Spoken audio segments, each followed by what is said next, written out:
Hola, ¿qué tal? ¿La baja natalidad es una estrategia? Bueno, una cuestión interesante que nos plantea Amalia Garayoa.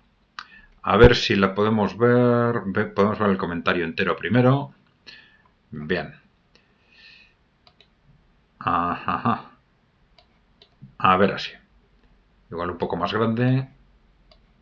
Vale. Nos dice, me cuesta entender la estrategia de la baja natalidad para debilitar a los países que no controlan, ni por qué quieren hacerlo en sus propios países. El único argumento que se me ocurre es la mayor distribución de recursos entre la población y la menor contaminación. ¿Podrías desarrollar este punto?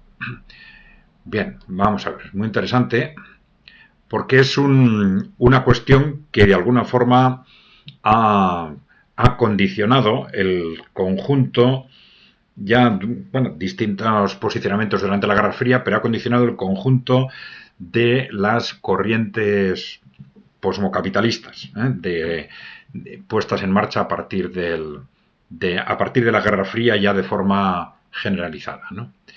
Bien, vamos a ver.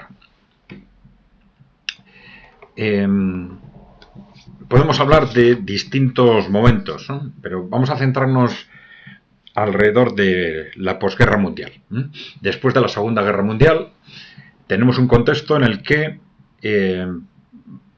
los distintos sectores que habían sido, por un lado, nazis o a que habían apoyado los nazis, sectores corporativos, casi la totalidad de las grandes corporaciones, empiezan a cambiar el discurso. Ya a partir de la Segunda Guerra Mundial no se puede apoyar a los nazis y lo que se hace es empiezan a apoyar por un lado su discurso antihumano en razones ecológicas y por otro lado empiezan a desarrollar este discurso de la necesidad de contener la población. Hay un hito muy claro, que es la Revolución China, en el año 1949.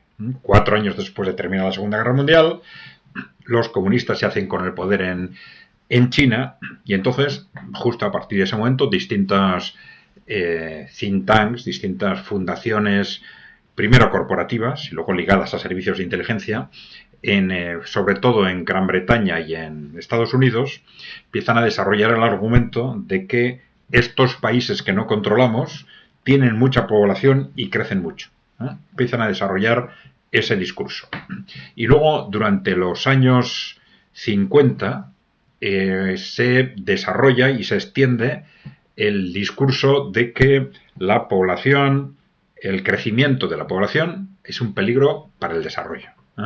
Bien, esto no es casual.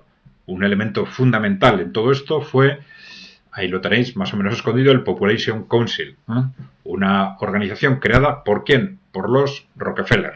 Los Rockefeller, que han sido muy importantes en todo el desarrollo cultural, sociocultural, vamos a decir, toda la evolución sociocultural de Occidente y de Estados Unidos en particular, apoyando la eugenesia ya desde fines del siglo XIX. La eugenesia, ya sabéis que era este movimiento que tuvo mucho éxito en Estados Unidos, en Gran Bretaña y luego en la Alemania nazi, por supuesto.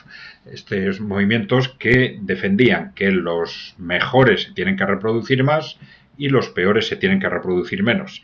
Y en los peores, pues a veces introducían las razas que no nos gustan, otras veces los que no son ricos en general y otras veces los discapacitados y otras veces lo mezclaban todo.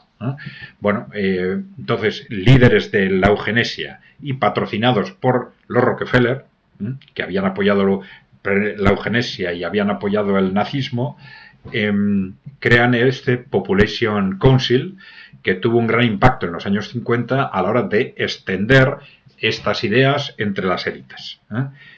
Se crea en el año 1952. En el año 1966 tenemos la Declaración sobre la Población de Líderes Mundiales, también coordinado en las Naciones Unidas y coordinados y financiados por la Fundación Rockefeller, haciendo referencia a cómo tensionando a los países en desarrollo a que acudieran. Esto es, había una desconfianza permanente de los países en desarrollo sobre este discurso, pero los Rockefeller con la influencia que tenían en Estados Unidos, pues incentivaban o presionaban a los países en desarrollo para que se sumaran a este tipo de movimientos, ¿no? Pero luego ya, a partir de esta declaración del año 66, se hacen distintos trabajos, en particular en Estados Unidos, y que desembocan, se crea un comité en el 69, con el gobierno Nixon se crea un comité sobre población, encabezado por ¿quién? Por John Rockefeller III, y en el año 1972 se aprueba el informe Rockefeller. Esto es importante porque ya todas estas teorías que nos hablan del peligro de la población desde el punto de vista del desarrollo por un lado y desde el punto de vista geopolítico por el otro, ¿por qué? Pues porque a partir de la Revolución China tienen muy claro o dicen que los países que no controlamos tienen mucha población y crecen demasiado y hay que hacer algo al respecto, ¿no? Entonces se juntan los dos argumentos según de qué tipo de documento estemos hablando.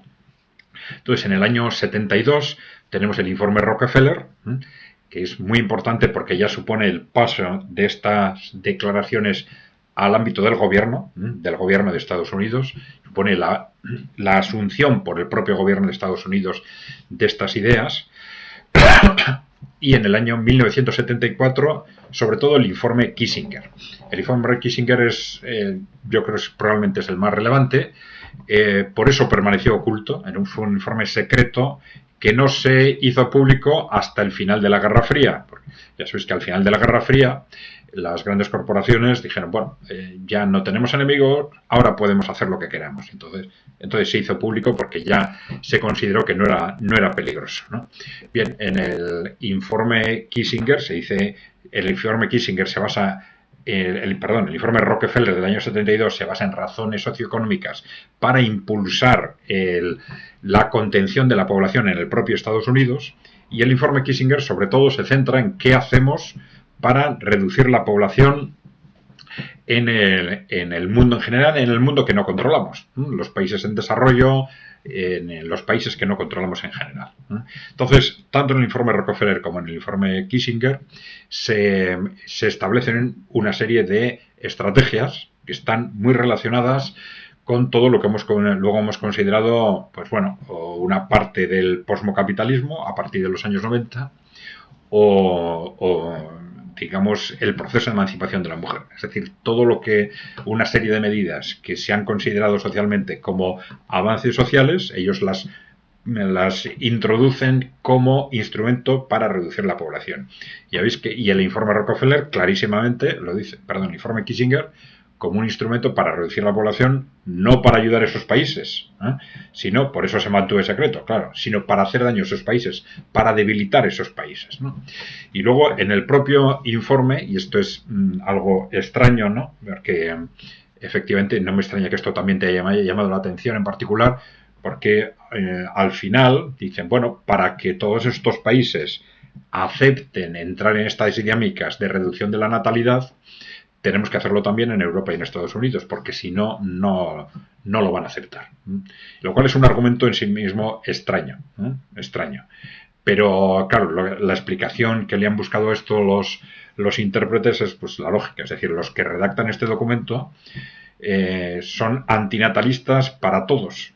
Para todos. Y en realidad consideran su enemigo tanto la población de los países del tercer mundo, de los países comunistas entonces, de los que no controlan, como la población de sus propios países.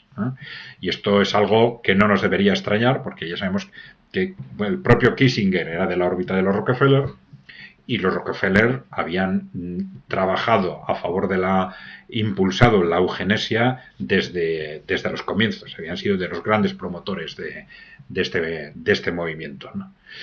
Bien, entonces, que hubo estrategias para impulsar la baja natalidad durante la Guerra Fría y que fueron asumidas por el gobierno de Estados Unidos y que luego esas estrategias han respondido a lo que realmente se han hecho, sí.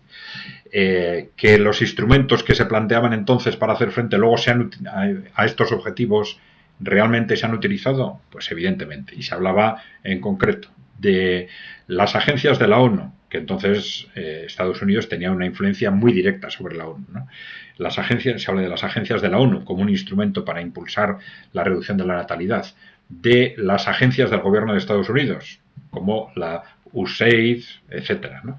Y otras fundaciones norteamericanas, ¿no? Las fundaciones corporativas, pues la Fundación Rockefeller, la Fundación Ford, han sido claves en financiar todo tipo de movimientos o de carácter, vamos a decir, posmofeminista o de carácter ecológico y tal, siempre con la finalidad puesta en estos objetivos de reducción de la natalidad.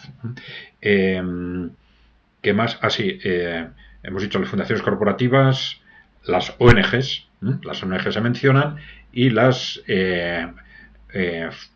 agencias de la ONU y del gobierno de Estados Unidos, que son las que, de hecho, a partir de entonces se han movido en todo el mundo para impulsar tanto directamente la contención de la natalidad como indirectamente a través de otros tipos de movimientos del posmocapitalismo.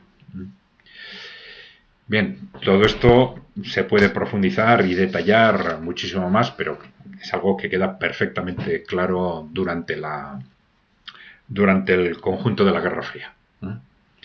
Bien, si quieres que profundicemos algo más en algún aspecto concreto que no haya quedado claro, pues nos lo dices, Amelia. ¿De acuerdo? Vale, no os olvidéis de darle a la tecla de suscribirse si no estáis suscritos y dejarnos preguntas o comentarios. Gracias por seguirnos. Hasta la próxima.